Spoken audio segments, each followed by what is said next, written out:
Assalamualaikum warahmatullahi wabarakatuh.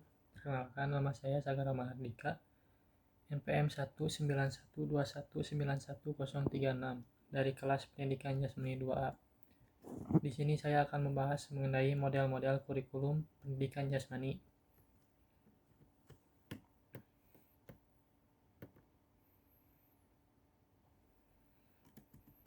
Ada beberapa materi yang saya akan jelaskan.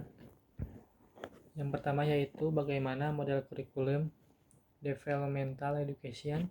Yang kedua, bagaimana model kurikulum movement education. Yang ketiga, bagaimana model kurikulum sport education. Yang keempat yaitu bagaimana model kurikulum personal meaning. Dan yang kelima yaitu bagaimana model kurikulum health related physical fitness. Baik, yang pertama yaitu model developmental education. Model perkembangan ini menempatkan peserta didik pada inti kurikulum. Guru merencanakan pelajaran dan kegiatan yang akan dilaksanakan dengan memperhatikan kebutuhan dan minat anak. Peserta didik memutuskan pemanfaatan gerakan dalam kehidupannya dan berpikir reflektif akan konsekuensi dari keputusan yang diambilnya. Program ini akan dilaksanakan atau mempunyai ciri-ciri sebagai berikut. Yang pertama yaitu pendekatan holistik dalam mencari identitas pribadi. Yang kedua, beragam kesempatan untuk perkembangan yang maksimal. Yang ketiga yaitu lingkungan yang sehat yang menjamin individu. Baik, yang kedua yaitu model movement education. Model ini atau model analisis gerakan mulai berkembang tahun 1920-an dan 1930-an. Kini telah dikembangkan ke dalam suatu kurikulum pendidikan jasmani yang menekankan keutamaan akan pemahaman gerakan dari sudut pandang biomekanik dan estetik. Model ini juga berdasarkan atas pendekatan penguasaan keahlian dalam mengembangkan programnya.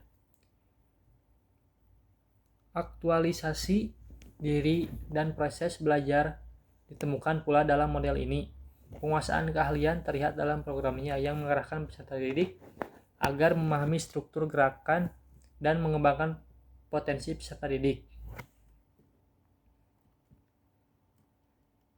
Yang ketiga yaitu model sport education. Model ini dikembangkan oleh Siedentop berdasarkan atas asumsi bahwa olahraga adalah bentuk lanjut dan bermain.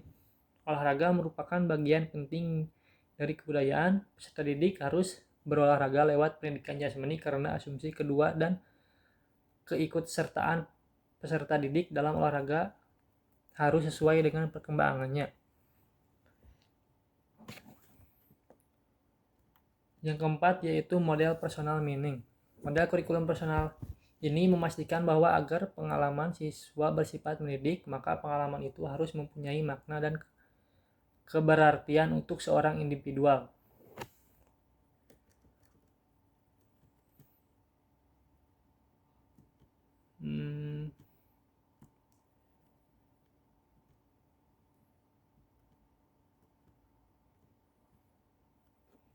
Ciri-ciri yang terdapat dalam program model ini adalah peserta didik belajar berpartisipasi dalam kegiatan bermain berolahraga yang dilaksanakan di dalam suatu lingkungan yang kondusif.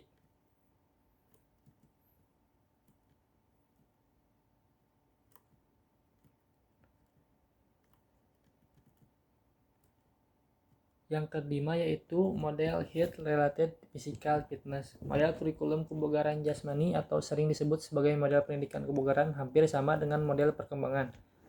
Ciri model pendidikan kebugaran yang membatasi manfaatnya pada wilayah kesehatan dengan tujuan utama meningkatkan kebugaran jasmani siswa sebagai mana dirumuskan oleh banyak pihak.